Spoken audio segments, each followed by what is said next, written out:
আসসালামু আলাইকুম viewers, welcome to my channel. আশা করি সবাই ভালো আছেন।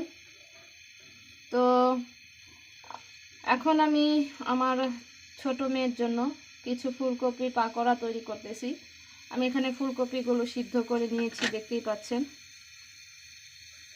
আজকে আমি ফুলকপিগুলো আস্তে আস্তে করব।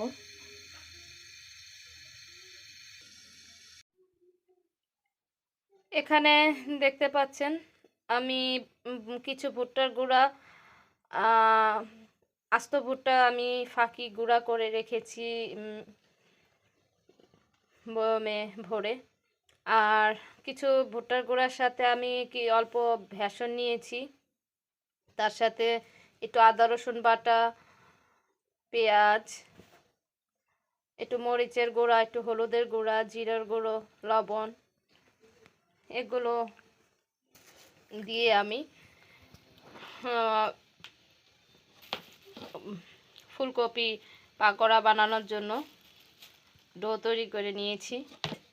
তো এটা আজকে আমি তেমনভাবে দেখাচ্ছি না। আজকে আমার মেইন রেসিপি আপনাদের সাথে যেটা শেয়ার করব সেটা হচ্ছে মিষ্টি চিড়া, বাদামের মিষ্টি চিড়া। তো ইনশাল্লাহ সাথেই থাকেন আর লাস্ট অবধি ভিডিওটা দেখতে থাকেন। ইনশাল্লাহ আমি আপনাদের সাথে কিভাবে মিষ্টি চিড়া তৈরি করি, কোন পদ্ধতিতে এবং কি কি উপাদান দিয়ে ব্যবহার করি রেসিপিটিতে, ইনশাল্লাহ আপনাদের সাথে আমি শেয়ার করব আজকে। তো ভিউয়ার্স, এই আমার ফুলকপির পাকোড়াগুলো ভেজে নেওয়া হচ্ছে। তো আজকেরগুলো আমি একটু বড়া স্টাইলের করে নিয়েছি। আর এগুলোতে আমি ভুট্টার গুঁড়া ইউজ করেছি। ভুট্টার গুঁড়াটা দিলে একটু মচমচে ক্রিস্পি হয়। আর ওর আব্বু ছুটিতে আসার সময় অনেকগুলো ভুট্টা নিয়ে এসেছিল, সেগুলো পাকি করে রেখে দিয়েছি, কোটার ভিতরে সংরক্ষণ করে রেখেছি। তো ওগুলো দিয়ে ভুট্টার গুঁড়া দিয়ে আপনার দোসা, ইটালিয়ান দোসাটা তৈরি করলে বা যে কোনো কিছু ভিতরে ইউজ করলে চালের গুঁড়োটা প্রয়োজন হয় না, খুব একটা মচমচে ভাব আসে ভুট্টার গুঁড়াটা ব্যবহার করলে। তো দেখতেই পাচ্ছেন এগুলো আমার একটু লালচে লালচে ভাব হয়ে আসলে ইনশাল্লাহ আমি এগুলো তুলে নেব।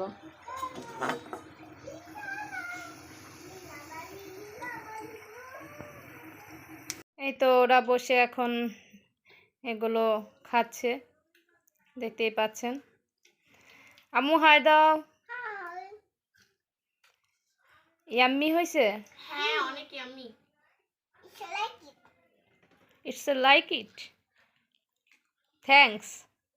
ওয়েলকাম।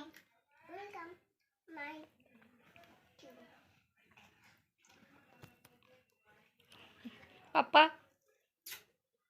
Thank you. আচ্ছা খাও তোমরা, হ্যাঁ আম্মু কাজ শেষ করে আসি। ওকে।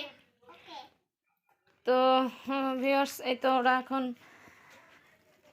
এগুলো খেতেছে আর আমি এখন বাকিগুলো ভেজে নিয়ে তারপরে ইনশাল্লাহ মিষ্টি চিড়াটা তৈরি করে আপনাদের সাথে ইনশাল্লাহ শেয়ার করব। তো আমার পুরো ভিডিওটা শেষ অবধি দেখবেন, চেষ্টা করবেন পুরো ভিডিওটা দেখার কষ্ট করে।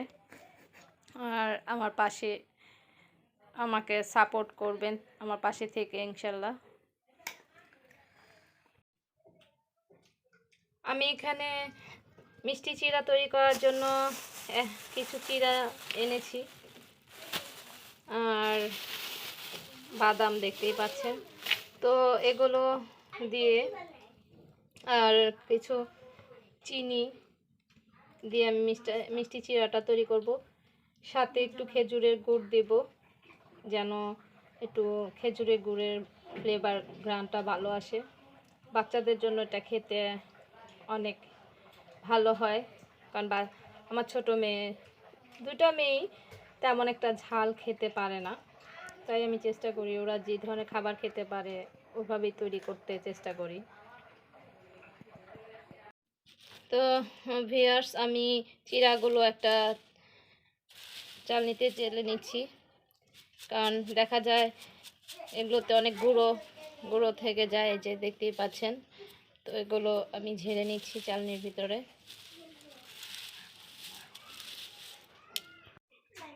আমি বাদামগুলো একটু ধুয়ে নিয়েছি, কারণ দোকানে বাদাম প্যাক অনেক সময় ধুলো বালু ময়লা থাকে, তাই বাদামগুলো একটু ফ্রেশ করে নিলাম। এখানে কিছু অল্প পরিমাণ তেল নিয়ে নিয়েছি ফ্রাই প্যানে, আর আমি এটা কাঠের চামিচ ইউজ করতেছি নাড়ানোর জন্য। আর এখন আমি কিছু পরিমাণ গুড় দিয়ে দিচ্ছি, গুড়টা একটু গলে আসবে।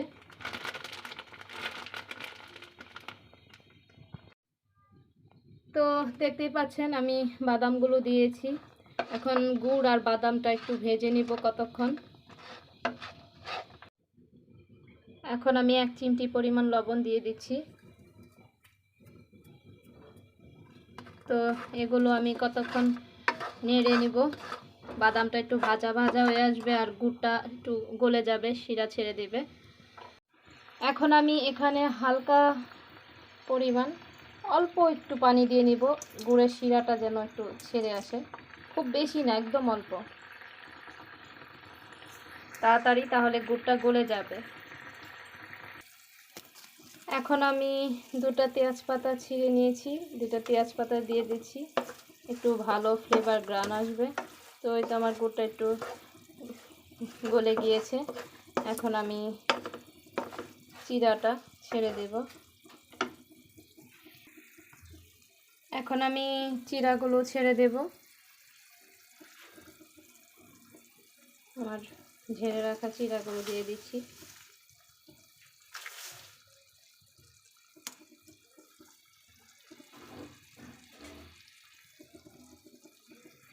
এখন আমি এগুলো সব একসাথে ভালো করে মিশিয়ে নেব।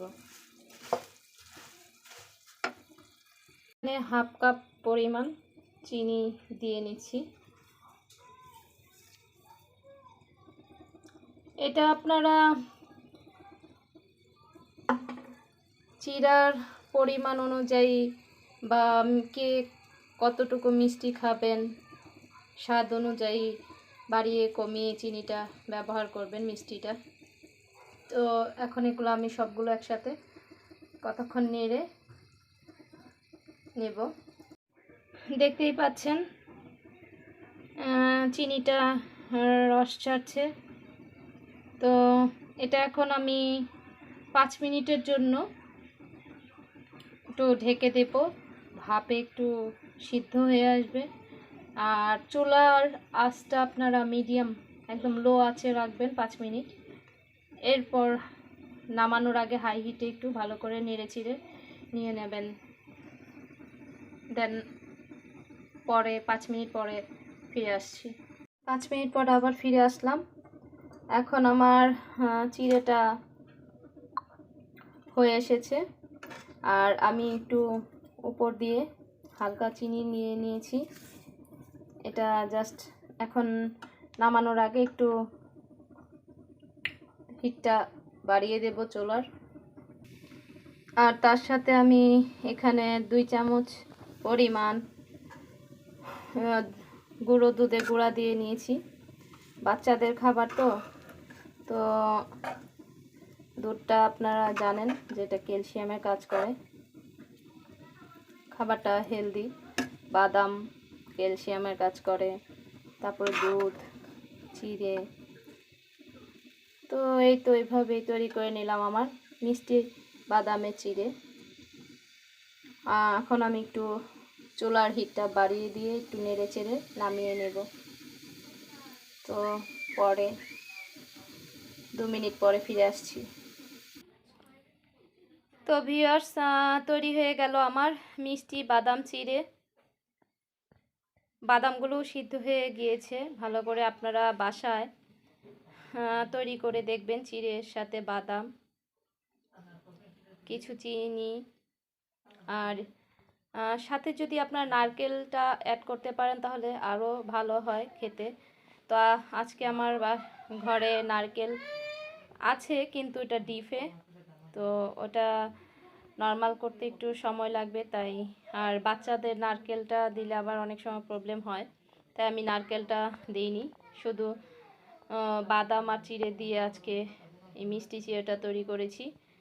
তো আমার রেসিপিটি যদি আপনাদের ভালো লেগে থাকে তাহলে অবশ্যই আমাকে লাইক, কমেন্ট এবং কমেন্টের মাধ্যমে কমেন্ট বক্সে জানাবেন যেটা কেমন হয়েছে। আর আপনারা নিজে বাসায় তৈরি করে খেয়ে দেখবেন। এটা খেতে অনেক মজা, সুস্বাদু এবং হেলদি। তো দুধের গুঁড়াটা যদি বাসায় থাকে ব্যবহার করবেন, আর যদি না থাকে তাহলে দেওয়ার প্রয়োজন নেই। তো আজকের মতো এখানেই আমার ব্লগটি শেষ করতেছি। আল্লাহ হাফেজ। সবাই ভালো থাকবেন, আমার জন্য দোয়া করবেন, আমি যেন আরও ভালো ভালো কাজ করে দেখাতে পারি। আসসালামু আলাইকুম।